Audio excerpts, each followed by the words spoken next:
तो तो अब हम पढ़ने वाले हैं टाइप्स ऑफ प्रोटीन्स के बारे में। तो सबसे पहला टाइप है हमारा, फर्स्ट टाइप है fibrous proteins. Fibrous proteins, ठीक है, fibrous proteins. When the polypeptide chains run parallel and are held together by hydrogen and disulfide bonds, then देखो अब फिर से करते हैं. When the polypeptide chains run parallel and are held together by hydrogen and disulfide bonds, then fibre like structures are formed. तो मैंने क्या बोला, जब पॉलीपेप्टाइड चेंज होता है ना, अभी हमने हमने सारा कुछ तो पॉलीपेप्टाइड्स के बारे में पढ़ा. तो जैसे इंसुलिन भी 51 अमीनो एसिड्स का बनता है ना. तो अगर हम बोले कि जब पॉलीपेप्टाइड चेन्स में हाइड्रोजन बॉन्ड्स और सल्फर बॉन्ड्स होते हैं, डाइसल्फाइड बॉन्ड्स, तो when the polypeptide chains run parallel to each other, जैसे ऐसे ऐसे the polypeptide chains run parallel to each other and are held by, अब भाई वो ऐसे गिर भी तो सकते हैं ऑब्वियसली, ये वाला जो है ये गिर भी तो सकता है, ऐसे गिर भी तो सकता है, बट नहीं. these are held by the polypeptide sorry, these are held by the hydrogen bonds and the disulfide bonds. ठीक है, तो these are held by the hydrogen and the disulfide bonds into a fiber like structure. Such proteins are generally insoluble in water. ठीक है, insoluble in water, तो मैं तो सबसे पहले यही सोच सकती हूँ कि भाई मेरा जो बाल है उसमें केराटिन है, तो केराटिन भी शायद से फाइब्रस प्रोटीन हो. ठीक है, उसके बाद मैं सोच सकती हूँ जो भाई मेरा चमड़ा है, चमड़ा के अंदर मसल्स है, मसल्स में म्योसिन होता है. जैसे फिजिकल एजुकेशन वाले बच्चों को पता होगा कि म्योसिन हमारे मसल्स में स्ट्रेंथ को बढ़ाता है. तो जो फाइब्रस प्रोटीन्स होते हैं वो ये सारे, तो भाई ऑब्वियसली मैं नहा रही हूँ तो मेरा म्योसिन गल तो नहीं रहा ना. तो इसका मतलब कि केराटिन और म्योसिन ये दोनों फाइब्रस प्रोटीन्स होते हैं that are not soluble in water. And अगर मैं फाइब्रस प्रोटीन्स की डेफिनेशन पूछूं कि these are the parallel going parallel running chains of polypeptide which are held together by hydrogen bonds or disulfide bonds and are insoluble in water. For example, the keratin and the um what do you say is myosin, right? उसके बाद आते हैं हम globular proteins के बारे में. तो अब हम बात करते हैं ग्लोबुलर प्रोटीन्स क्या होती हैं. तो ग्लोबुलर प्रोटीन्स होती है बेसिकली, ग्लोबुलर प्रोटीन्स होती है, this structure results when the chains of polypeptides coil around to give a spherical shape. ओहो, ये क्या बोल दिया.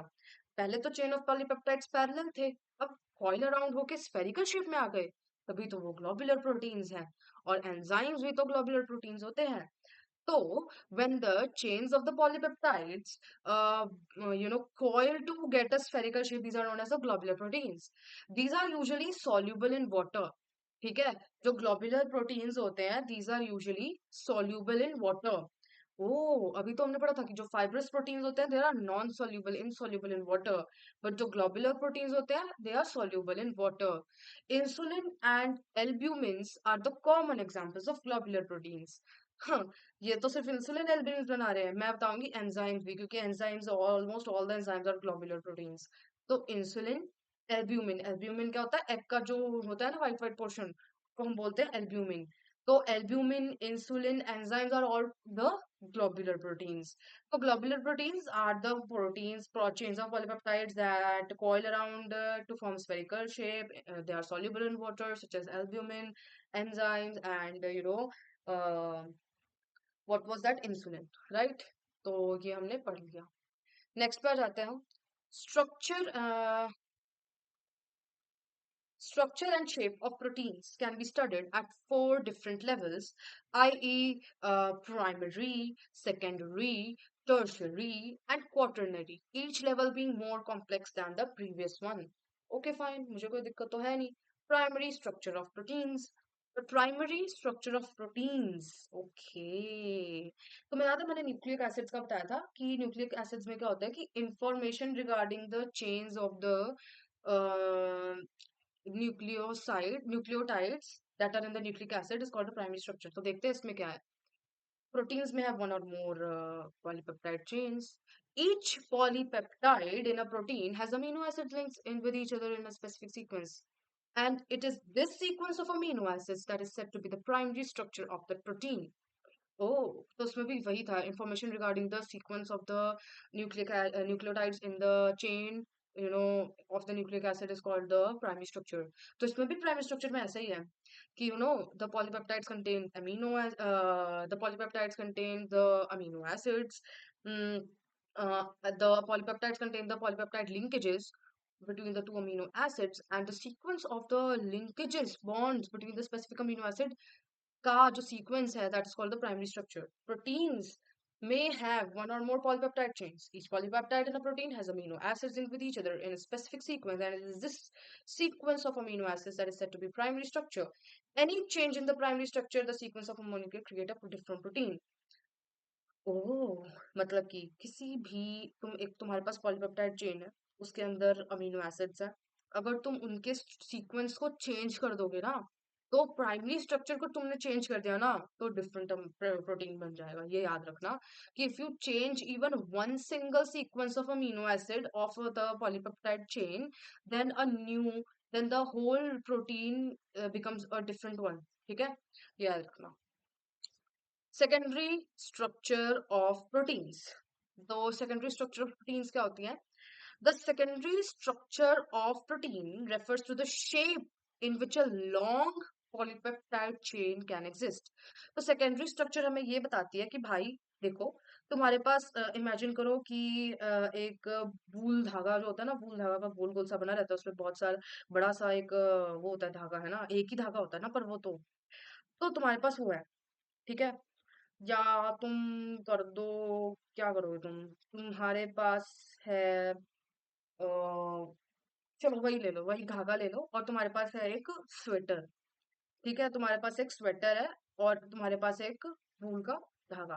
तो तुम एक बात बताओ कि जैसे ही तुम वो स्वेटर से ये धागा खींचना स्टार्ट करोगे, तो इमेजिन करना है बस, धागा खींचना स्टार्ट करोगे तो क्या तुम्हें लगता है कि वो पूरा एक ही धागा निकलेगा? पर हाँ, वो जो है वो पैरेलली पैरेलली पैरेलली होंगे, और जो वूल में है वो तो गोल गोल से बने हुए हैं, है ना? तो मैं तुम्हें एक डायग्राम दिखाती हूँ, अगर शायद उसमें इधर हो। ओ है, ये देखो, सेकेंडरी स्ट्रक्चर में दिख रहा है तुम्हें? ये देखो प्राइमरी स्ट्रक्चर कितना वो है, सीधा साधा सा मैं। ठीक है? और ये देखो, ढुडुंग ढुडुंग ढुडुंग ढुडुंग, ये एक ही है, पर देखो कैसे स्ट्रक्चर बना रखा है, शेप देखो इसकी, है ना? तो चलो पढ़ते हैं हम फिर, नेक्स्ट क्या है। इसमें बोल रहा है कि भाई देख, secondary structure refers to the shape of the long polypeptide chain. They are found to exist in two different types of structure, with the alpha helix and beta pleated sheet structure. तो इन्होंने बोला कि भाई ऐसी बात है ना, alpha helix और बीटा प्लीटेड शेप स्ट्रक्चर होते हैं। तो अल्फा हेलिक्स क्या होता है कि इसमें भाई देख, alpha helix, helix, helix, helix, helix, ये हेलिक्स है, अल्फा हेलिक्स स्ट्रक्चर। और साथ में बीटा, बीटा प्लीटेड देख लो, जैसे पर्दे होते हैं, दुन, दुन, दुन, दुन, दुन, दुन, दुन, दुन, ये होता है बीटा प्लीटेड। ठीक है? अच्छा, तो बोलता कि भाई secondary amino secondary structure of proteins tells about the shape of the polypeptide chain, and they can be alpha helix structure और they can be beta pleated structure. ठीक है? तो ये हमने पढ़ दिया। These structures arise due to the regular folding of the backbone of polypeptide chain due to the hydrogen bonding between the peptide bonds. ठीक है भाई, कोई बात नहीं। These are because why formed? They are formed why? Due to what? They are formed because of the hydrogen bonds. अच्छा, alpha helix is one of the most common ways in which a polypeptide chain forms all possible hydrogen bonds by twisting into a right-handed screw with the NH group of each amino acid residue hydrogen bonded to the C double bond O of an adjacent turn of the helix. कुछ समझ नहीं आया होगा, मैं बताती हूँ, कुछ नहीं करना है इसमें। देखो, डायग्राम देखना है हमें कि भाई देख, ऐसी बात है कि ये तुम्हारा अल्फा हेलिक्स स्ट्रक्चर है। ठीक है? ऐसा सा। अब बेसिकली क्या होता है कि एक मिनट में, oh shit, oh shit, oh shit, ओहो, बुरा लगा मुझे, कोई बात नहीं, कोई बात नहीं, कोई बात, कोई बात नहीं, कोई बात नहीं, कोई बात नहीं, हमने यहाँ तक कर लिया था कि हाँ। तो अल्फा हेलिक्स कैसा होता है? अल्फा हेलिक्स होता है कि देखो, तुम्हारे को एक स्क्रू मिल गई है, यहाँ पे ऐसे स्क्रू ऐसे डिशुम डिशुम डिशुम डिशुम डिशुम। अब देखना कि भाई हाइड्रोजन बॉन्डिंग किसके बीच में हो रही है। तो हाँ देखो, तुम्हारे पास ये पहला राउंड है और ये दूसरा राउंड मान लो कि जो दूसरे राउंड का जो नाइट्रोजन पे हाइड्रोजन चिपका है ना, वो पहले राउंड के कार्बन पे जो ऑक्सीजन चिपका है उसके साथ हाइड्रोजन बॉन्ड बनाएगा। ठीक है, तो the hydrogen bond is form between the first between the C double bond O group that is present on the carboxyl group that's present on the first round of the helix structure with the nitrogen group that's present in the second round of the helix structure. Alpha helix is formed like this way. ठीक है,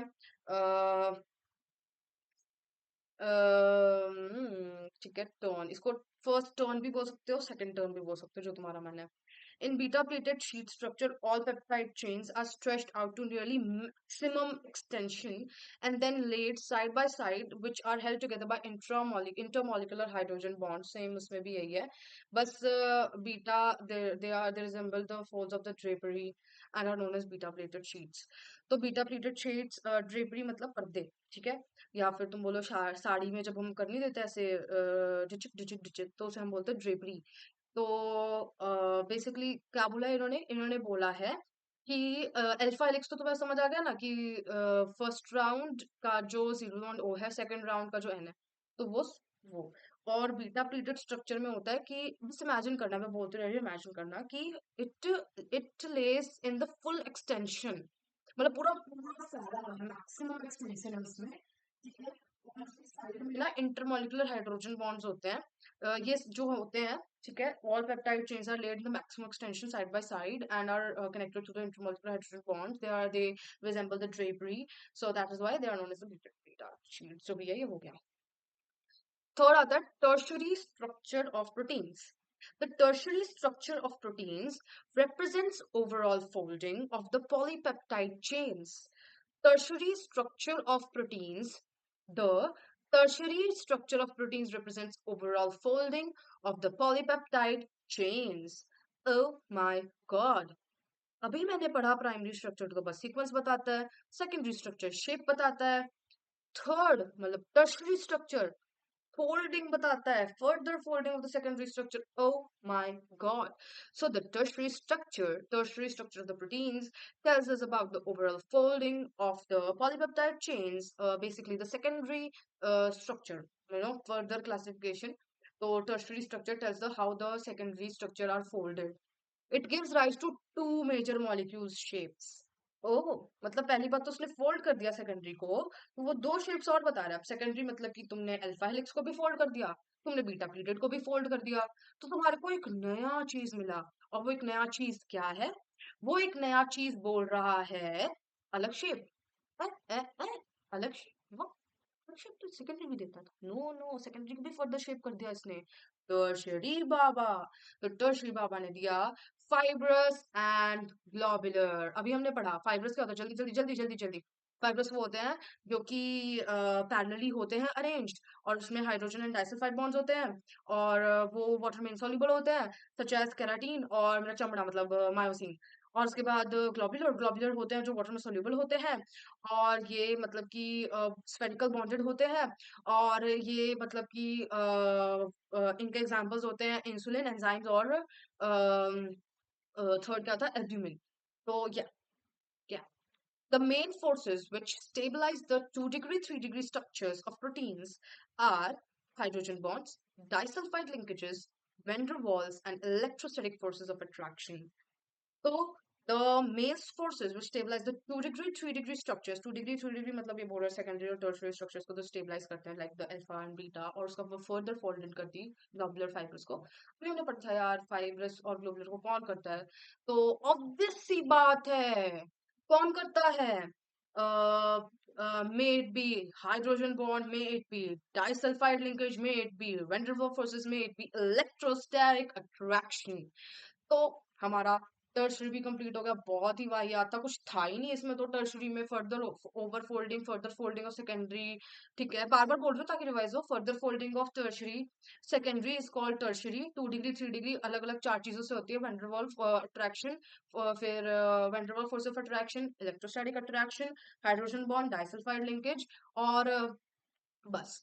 Quaternary structure of proteins. Some of the proteins are composed of two or more polypeptide chains referred to as subunits. What? Some of the proteins are composed of two or more polypeptide chains. What ये मैं देखो तुम्हारे तुम जैसे पढ़ते ठीक है और तुम्हें कैसा लगता, तो तुम क्वाटरनरी स्ट्रक्चर पढ़ रहे होते प्रोटीन का, तो तुम्हें कैसा लगता? Some of the proteins are composed of two or more polypeptide chains. Uh, क्या? Some of the proteins are composed of two or more polypeptide chains. ये तो मुझे पता है। अच्छा, इसमें खासियत ये है कि ये सब यूनिट्स कहते हैं हम इन्हें। अच्छा, मतलब कुछ कुछ प्रोटीन्स होते हैं जिसमें जो पॉलीपेप्टाइड चेन्स होते हैं उसे हम स्पेसिफिकली सब यूनिट्स कहते हैं।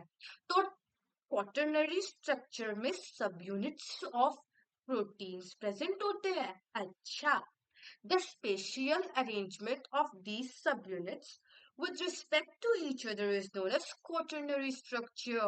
Wow, कितना अमेजिंग था ये कि quaternary structures are made up of two or more polypeptide chains of proteins that are known as subunits.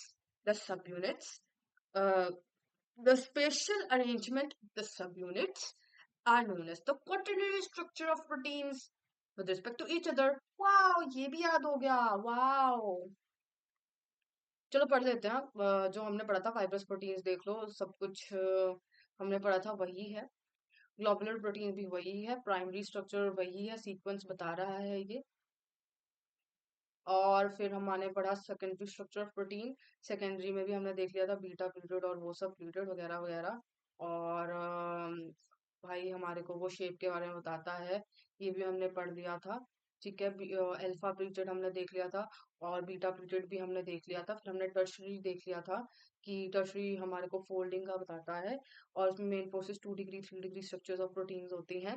ठीक है, और चार टाइप के होते हैं linkages. Quaternary structure of protein बताया गया था, टू और मोर पॉलीपेप्टाइड चेन्स ऑफ टू सब यूनिट्स। ठीक है, उसके बाद डायग्रामेटिक रिप्रेजेंटेशन देख लो, प्राइमरी और सेकेंडरी का डिस्कस कर लिया था। सेकेंडरी को भी दो सेकेंडरी को ऐसे जोड़ दो यार, तुम्हारे को टर्शरी मिल जाएगा।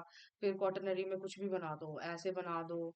फिर ये सेकेंडरी है ना, इसको ऐसे बना दो, तो ये सब यूनिट्स है। ठीक है, टू और मोर सब यूनिट्स। अच्छा, अब देख लो यार तुम, ये देखो, हेम ग्रुप। मुझे भी नहीं पता ये हेम ग्रुप किसको बोलते हैं, बट ये ना बहुत बार मेरे एग्जाम में पूछा गया है, हेम ग्रुप। अब समझ में आया यार ये कैसे पूछा गया। Primary secondary tertiary quaternary structures of haemoglobin देख रहे हो तुम। हीमोग्लोबिन में, हीमोग्लोबिन में भाई भाई ये क्या है, ये क्या है, ये देख रहे हो तुम। वाह यार, मैंने ना कभी नोटिस नहीं किया था कि जो ये होता है ये हेम ग्रुप होता है। यस, इसे हेम ग्रुप बोलते हैं। एक एक वो करूं मैं एक काम करती हूँ, तुम्हें दिखाती हूँ मैं हेम ग्रुप बना के। हेम ग्रुप कैसे बनता है कि पहले ऐसे लो, ऐसे करो, ऐसे करो, ऐसे करो और ऐसे कर दो। ठीक है, उसके बाद तुम ना एक मैं बताती हूँ क्या करो। एक ये लो, ये भी मत लो, तुम ये लो। ठीक है, और उसके बाद तुम ऐसे कर दो। ओहो, चल कोई ना, इसको हम ठीक कर देते हैं, हम इसको ऐसे बना देते हैं। ब्रो, देख रहे हो तुम कैसा, कितना अच्छा हेम ग्रुप बना है। Wow, this is called haem group स्यू। देख रहे हो हेम ग्रुप। अच्छा लगा यार मुझे जान करके, हेम ग्रुप भी ऐसे कुछ होता है, कुछ चीजें होती है हेम ग्रुप टाइप। तो या मजा आया देख के। हेम ग्रुप, राइट। चलो देखते हैं अब और कुछ। हाँ अच्छा था हेम ग्रुप, तो मुझे अच्छा लगा वैसे जान के ना। हेम ग्रुप अच्छा था। Oh nice. हेम ग्रुप भी है और आर ग्रुप्स भी हैं। आर ग्रुप्स तो मुझे नहीं पता क्या होता है, बस ठीक है जो भी है। क्वाटरनरी स्ट्रक्चर में भी है हेम ग्रुप, बट तुम देख रहे हो प्राइमरी स्ट्रक्चर और सेकेंडरी स्ट्रक्चर में हेम ग्रुप्स नहीं प्रेजेंट है। टर्शरी स्ट्रक्चर और क्वाटरनरी स्ट्रक्चर में हेम ग्रुप प्रेजेंट है। ये देखो हेम ग्रुप प्रेजेंट है, हेम ग्रुप प्रेजेंट है। इसमें तो कहीं भी हेम ग्रुप नहीं दिख रहा मुझे, हेमोग्लोबिन में इसमें भी नहीं दिख रहा। फायदा क्या हुआ फिर, अगर ये प्राइमरी स्ट्रक्चर है, अगर ये सेकेंडरी स्ट्रक्चर है, इसमें क्यों नहीं हेम ग्रुप है? हाँ, चलो कुछ नहीं होता। Proteins found in biological system with a unique three-dimensional structure. Proteins found, अच्छा proteins biological system में ही होते हैं obviously. तो proteins found in the biological system having three-dimensional structure. तुम्हें क्या लगता है one dimensional structure होगा क्या? पेपर पे लिख के प्रोटीन को चिपकाएंगे भगवान हमारे अंदर? तो proteins in the biological system having three-dimensional structure and biological activity is called. अरे भाई तो biological activity 2D में कैसे मतलब 1D में कैसे होगी? पेपर पे लिख के भगवान की 2D मतलब क्या 1D और 2D मतलब क्या मतलब 1D तो हो ही नहीं सकती 2D पेपर पे लिख के भगवान जी बोलेंगे कि चलो बायोलॉजिकल एक्टिविटी करो प्रोटीन्स पेपर पे करो हमारी शरीर पेपर है भाई हमारी शरीर 3D है तो उसमें बायोलॉजिकल एक्टिविटीज भी तो 3D होंगी और ऑब्वियसली प्रोटीन्स भी 3D होंगी तो the proteins that are in the biological composition ठीक है the proteins that are in the biological system with the 3D responsibilities with a three-dimensional structure and the activities are called the native proteins.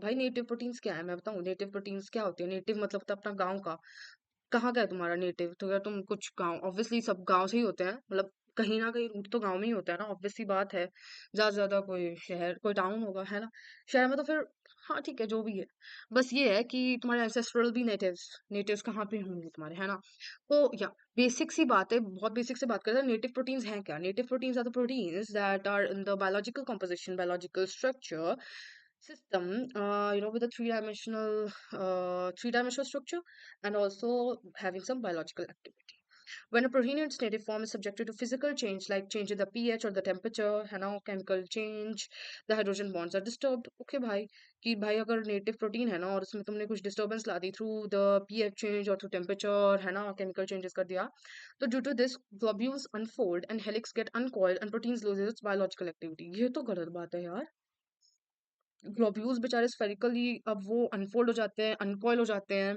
और जो helix होते हैं वो भी भाई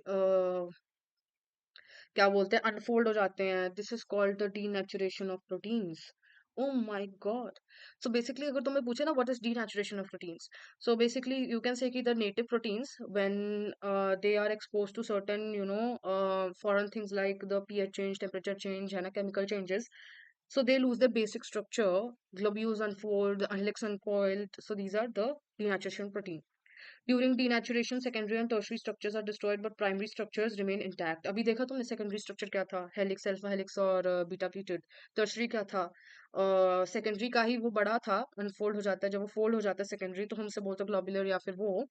तो वो होता है tertiary structure. Tertiary structure इसने बोला कि denaturation में क्या हो जाता है? Tertiary structure का और सेकेंडरी स्ट्रक्चर का भत्ता बन जाता है और बचता क्या है प्राइमरी स्ट्रक्चर प्राइमरी स्ट्रक्चर मस्त चीज क्यों होती है क्योंकि प्राइमरी स्ट्रक्चर ना डीनेचुरेशन प्रोटीन के वक्त कुछ नहीं होता से प्राइमरी स्ट्रक्चर को बेचारा sequence of the amino acids present in the peptide bonds peptide chains the coagulation of egg white on boiling in is a common example of denaturation तो मेरे को लगता है जो एग वाइट होता है उसमें कौन सा प्रोटीन प्रेजेंट था मेरे ख्याल से उसमें प्रेजेंट था एल्ब्यूमिन में ग्लोबुलर प्रोटीन प्रेजेंट था तो हम ये बोल सकते हैं कि ग्लोबुलर प्रोटीन था जो एल्ब्यूमिन में वो बेचारा वाटर सॉल्यूबल था अगर वो वाटर सॉल्यूबल था तो क्या हुआ बेचारे के साथ डीनेचुरेशन हो गया तो उसका प्राइमरी स्ट्रक्चर नहीं बदला उसका सेकेंडरी और टर्शरी बदल गया तो the coagulation of the protein like white on boiling is a common example of denaturation another example is curdling of milk which is caused due to the formation of lactic acid by the bacteria present in the milk वो ये मैंने पिछले video में करवा रखा है do watch it